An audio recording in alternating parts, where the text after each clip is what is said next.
Значи ние трябва да измислим сценарий за новото ни клипче, предлагам всеки дава идеи и накрая ще мислим нещо добро със сигурност. Добре, къде мислите да се развива действието? Дай да бъде на улицата, защото там в повече случаи няма кой да ни изгони и да ни арестува, че снима.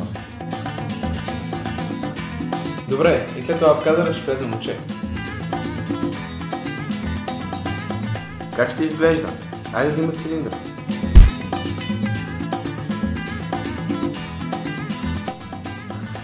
Щом ще има цилиндър, значи трябва да има и мустаци.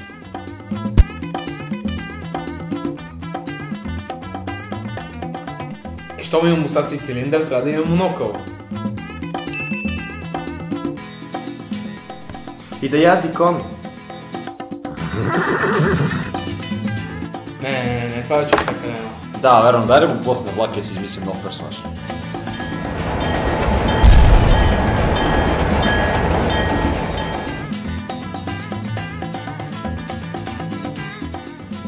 Добре, дайте този път преди всичко да му измислим име. Петър. Давайте всички се казват Петър, дай нещо по-интересно. Спас! Нещо точно с Трябва да е Спас!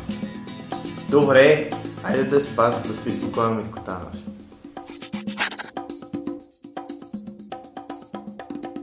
Добре, значи с цилиндър, мустаци и монокъл без кон. Откъде ще го вземем и без това то реквизит? Дай просто няма нищо и да вкараме нов персонаж. Не така да няма нищо. Айде някаква мацка да добавим. Която предполагам Митко също ще иска да се казва Спаска.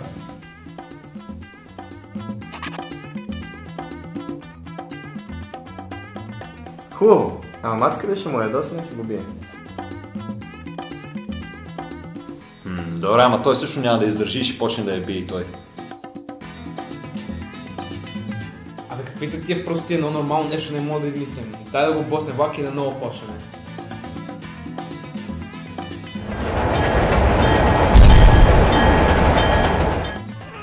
Добре, айде този път действо да развие на улица, където няма влакове. В някое училище просто.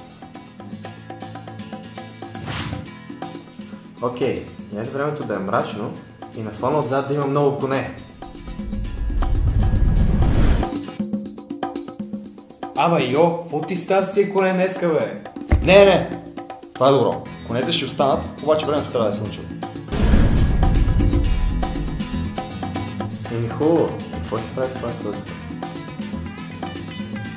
Аз имам една идея. Ама е малко екстремно. Предварително да снимаме Спаса в близък кадър, как вади пистолет и го насоча към другия мъж. Какво? Какъв друг мъж? Нали бяха само Спас и Спаска? Именно, докато Спас си вади пистолета, мацката се сменя пола. Ясно. И така става Спас срещу Спас. Човече, ние тотално сме се изчерпали от края. Да, верно. Леле, това не е тъпата идея, която сме имали. Кой ще гледа клип за това как ние се чуем какво да снимаме? Хора, ние верно сме се изчерпали тотално от към идеи. Дай да ни блъсне влака и да почнем наново. Това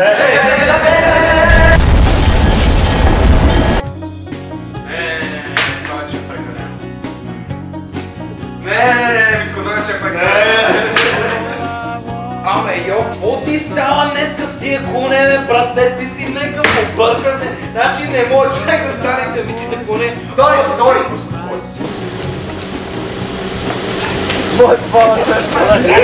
Ой, ти си какво сме?